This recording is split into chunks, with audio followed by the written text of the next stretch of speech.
நலத்திட்டத்தை யாருனாலும் செய்யறது தவறே கிடையாது. செய்யலாம், நானும் செய்யலாம்.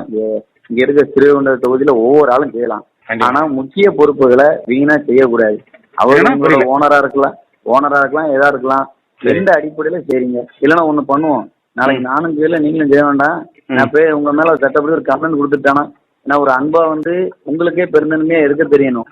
சட்டப்படி அவரு புக்கியான கழக பொதுச்செயல சொன்னா செய்யலாம், தப்பே கிடையாது. மெம்பரா சேர்க்கறது தளபதிக்கு தான் சேர்க்கிறோமே தவிர்த்து உங்களுக்கோ எனக்கோ சேர்க்கல. இப்ப எனக்கும் அதை வச்சு என்ன மெம்பர் சேர்த்தோம்னா என்ன, எனக்கு என்ன மன திருப்தினா தளபதிக்கு ஒரு 1000 மெம்பர் சேர்க்கிறோம். சரி 1.25 வருஷமா ஏன்னா உங்களுக்கு அந்த ஞான உதயம் பறக்கல, எங்க பேர் என்ன தெரிஞ்சுக்கலாமா? ஏன்னா நீங்க 4 மாசம் உங்களுக்கு பிறந்திருக்கு, அதே மாதிரி தம்பிக்கும் ஞான உதயம் பிறந்திருக்கு. 4 மாசம் தான் நான் வந்திருக்கேன். இப்போ ஒண்ணு ஸ்டார்டா நீங்க தானே சொல்லுதீங்க 4 மாசம் தான் வந்திருக்கிறேன் அப்படின்னு சொல்லிட்டு. பாருங்க எதுனாலும் சரி. யார்? கணேஷ். கணேஷா, உங்க வயசு எத்தனை? வயசு 37. 37 வயசு ஆகுது. எனக்கு 35 வயசு. என்னோட 2 வயசு. நான் இங்க பாருங்க, நான் ஒண்ணு சொல்லிக்கிறேன். இன்னைக்கு நீங்க இந்த வேலை பாத்தீங்கன்னா பாத்துங்க, நாளைக்கு சம்டைம் வேலை பாக்குற மாதிரி எனக்கு சொல்லுங்க. நான் சட்டப்படி உங்க மேல கம்ப்ளைண்ட் கொடுத்துட்டு நாளைக்கு அப்டேட் பண்றேன். சரியா? நான் உங்களுக்கு சொல்லாம செய்ய விரும்பல. நீங்க அப்படி உண்மையில நாளைக்கு வேலை மெம்பரா சேர்க்கறவங்க எல்லாம் போலீஸ் ஸ்டேஷன்ல பிடிச்சு போடணும்னா ஊர்ல உள்ள எல்லாத்தையும் போலீஸ்ல பிடிச்சு போடணும். எனக்கு பொறுத்தவரை நீங்க என்ன செய்றீங்க? என் ஊர்ல இணைச்சிட்டு இருக்கேன். அதுக்குன்னு நீங்க இப்ப ஏன் மெம்பரை சேர்த்த, நான் மெம்பரை சேர்த்தா கேச கொடுப்பேன் அப்படின்னு நீங்க எப்ப எந்த இடத்துல பேசி எனக்கு புரியலண்ணா. என்ன நம்பர் உரிமை கிடையாது. நீங்க எப்படின்னா கேக்குறீங்க? சம்பந்தம் தளபதி தான் வேலை பாக்குறேன், நான் யாருக்கும் வேலை பார்க்கல. புரியுதா உங்களுக்கு? யாருக்கும் தளபதிக்கு வேலை பார்த்துட்டு இருக்கேன்.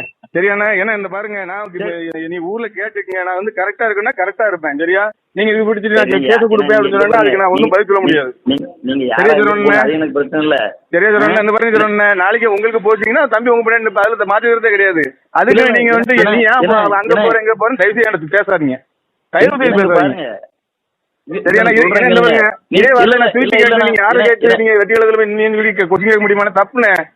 உங்களோட கருத்து நீங்க பிடிக்கணும். 4 மாதம் முடி நிக்க சொல்றீங்க, ரைட், ஓகே. எனக்கு இன்னைக்கு மெம்பர் சேர்க்கணும், என் ஊர்ல சேர்க்கணும். அதனால தளபதிக்கு உங்களுக்கு சேர்க்கல, என் தளபதிக்கு நான் சேர்க்கிறேன். எந்த தெருவுல இருந்து நீங்க பண்றீங்கன்னு சொல்லிட்டு எனக்கு சொல்லுங்க, நானும் வரணும். என்ன எங்க ஊர்ல கேட்கறீங்க? யாருன்னு கேட்கணும். நீங்க நல்லா புரிஞ்சுக்கணும். என் ஊர்ல இருக்கு அப்படிலாம் பேசாதீங்க தயவுசெய்து. எந்த தெரு அப்படிலாம் பேசாதீங்க. சரியா? என் ஊர் அது, என் ஊர், எனக்கு என் கோட்டை. சரியாண்ணே?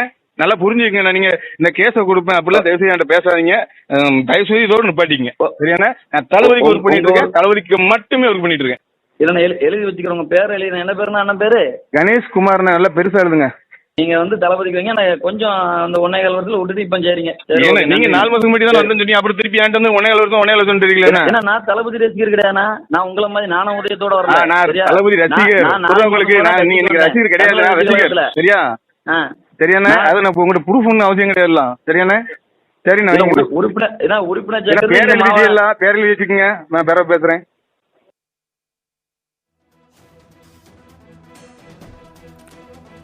தாவேகாவில் ஆட்கள் சேர்ப்பது தொடர்பாக தாவேகா மாவட்ட பொறுப்பாளருக்கும் விஜய் ரசிகருக்கும் இடையே மோதல் ஏற்பட்டிருக்கிறது. அது தொடர்பான ஆடியோ வெளியாகி இருக்கிறது. கூடுதல் விவரங்களை செய்தியாளர் மோகன்ராஜ் வழங்க கேட்கலாம். மோகன்ராஜ், இது குறித்த மேலும் தகவல்கள். நிச்சயமாக சரவணன். தூத்துக்குடி மாவட்டத்தை பொறுத்தவரை தமிழக வெற்றி கழகம் சார்பில் இதுவரை எந்த நிர்வாகிகளும் அறிவிக்கப்படவில்லை.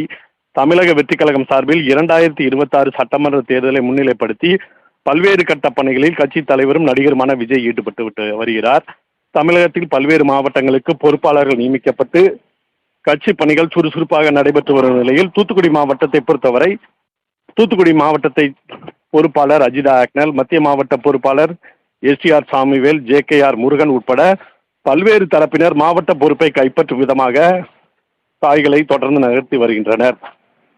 குறிப்பாக பார்த்தீங்கன்னா இன்றைய தினத்தில் இது சம்பந்தமாக இவர்கள் தொடர்ந்து அந்த கட்சி பணிகளை செய்து வருகிறார்கள். இந்நிலையில் பார்த்தீங்கன்னா தூத்துக்குடி ஏரல் பகுதியைச் சேர்ந்த ஒருவர் பார்த்தீங்கன்னா நடிகர் விஜய் ரசிகர் மன்றத்தின் செயலாளராக இருக்கக்கூடிய கணேஷ்குமார் என்பவரை தொடர்ந்து போனில் மிரட்டி வரும் நிகழ்ச்சி தற்போது சமூக வலைதளங்களில் வைரலாகி வருகிறது. குறிப்பாக தூத்துக்குடி மாவட்டத்தில் 6 சட்டமன்ற தொகுதிகளில் அனைத்து சட்டமன்ற தொகுதிகளும் பதவிகளை பிடிப்பதில் தமிழக வெற்றி கழகத்தினர் பல பிரிவுகளாக பிரிந்து தற்போது வரை தமிழக வெற்றி கழகம் அறிவிக்கும் ஆர்ப்பாட்டம், போராட்டம் மற்றும் தலைவர்களின் பிறந்தநாள் நினைவு நாள் நிகழ்ச்சிகளில் தனித்தனி பிரிவுகளாக நடத்தி வருகின்றனர். இதைத் தொடர்ந்து தமிழக வெற்றி கழகத்தின் உறுப்பினர் சேர்க்கை அதிகப்படுத்தும் விதமாக பொதுச் செயலாளர் உத்தரவிட்டதை தொடர்ந்து உறுப்பினர் சேர்க்கையை அதிகப்படுத்தி மாவட்ட பொறுப்பை சட்டமன்ற தொகுதி பொறுப்பாளர் பொறுப்பை கைப்பற்ற கடுமையாக போட்டி தூத்துக்குடி மாவட்டத்தின் பல்வேறு சட்டமன்ற தொகுதிகளில் நடைபெற்று வரும் நிலையில் தற்போது மாவட்ட செயலராக செயல்படுங்கள் என அறிவித்துள்ளதாக கூறி அன்னை விஜய் சரவணன் என்பவர் மஞ்சள் நீர் காயல் பகுதியில் உறுப்பினர் சேர்க்கையில் ஈடுபட்டு வரும் விஜய் ரசிகர் கணேஷ்குமார் என்பவரை செல்போனில் தொடர்பு கொண்டு மிரட்டும் ஆடியோ தற்போது சமூக வலைதளங்களில் வைரலாகி பரவி வருகிறது. தமிழக வெற்றி கழகத்தின் உட்கட்சி பிரச்சனைகள் அக்கட்சி தொடங்கி 2026 சட்டமன்ற தேர்தலில் ஆட்சியை கைப்பற்ற வேண்டும் என்ற நோக்கில் செயல்பட்டு வரும் நிலையில் தற்போது மாவட்டத்தில் எந்த பொறுப்பாளரும் நியமிக்கப்படாமல் தமிழக வெற்றி கழகம் திணறி வரும் நிலையில் தற்போது பொறுப்பாளர்கள் என கூறிக்கொள்பவர்கள் மிரட்டும் ஆடியோ வெளியாகி மிக பெருந்த பரபரப்பை ஏற்படுத்தியுள்ளது. சரவணன், தாங்கள் வழங்கிய தகவல்களுக்கு நன்றி மோகன்ராஜ்.